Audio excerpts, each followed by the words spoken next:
Dans le dessein de présenter l'essentiel du message, Matthieu a rassemblé en 5 grands discours des thèmes qui ont probablement été annoncés à différentes occasions.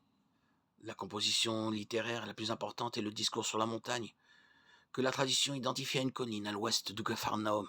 Jésus s'assit par terre et proclame les moyens d'atteindre la félicité éternelle du royaume de Dieu. Le discours s'ouvre sur les béatitudes. Heureux ceux qui ont une âme de pauvre, parce que le royaume des cieux est à eux. Heureux les doux, parce qu'ils hériteront de la terre. Heureux ceux qui sont dans le deuil, parce qu'ils seront consolés.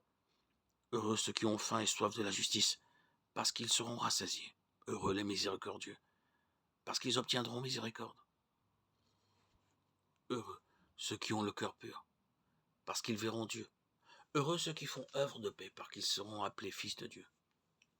Heureux ceux qui sont persécutés à cause de la justice, parce que le royaume des cieux est à eux.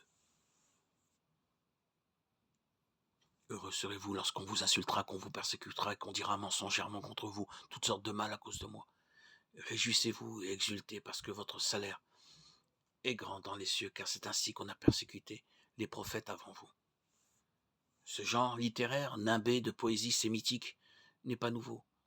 Comme enseignement de sagesse et appel à mener une vie droite, les béatitudes apparaissent fréquemment dans le Premier Testament. Certaines proviennent directement de la littérature sapientielle. Ainsi, quand Jésus exalte les doux, parce qu'ils hériteront de la terre, il s'inspire du psaume 37. Les doux posséderont la terre. Dans la littérature apocalyptique, ces béatitudes dépassent le simple plan moral. Elles se présentent à la fois comme un appel à supporter les souffrances en ce bas monde et une promesse de consolation au dernier jour. Ordonnées à la vie future en Dieu, elles prennent une forme eschatologique. On peut estimer que la formulation de Matthieu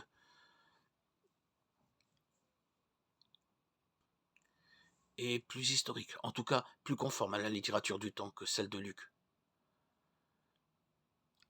qui écrivait dans un environnement grec.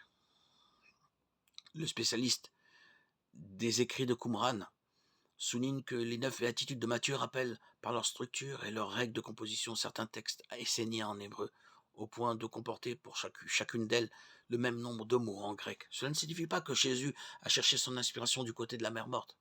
Il a tout naturellement puisé dans le fond culturel juif qu'il partageait avec ses contemporains. En tout cas, son chant des béatitudes reflète sa pensée profonde.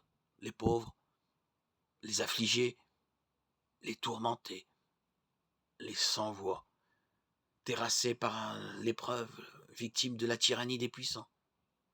Les cœurs purs sont désignés non seulement comme des personnes dignes de sa compassion, mais comme les premiers bénéficiaires du royaume à venir, celui de la vie éternelle.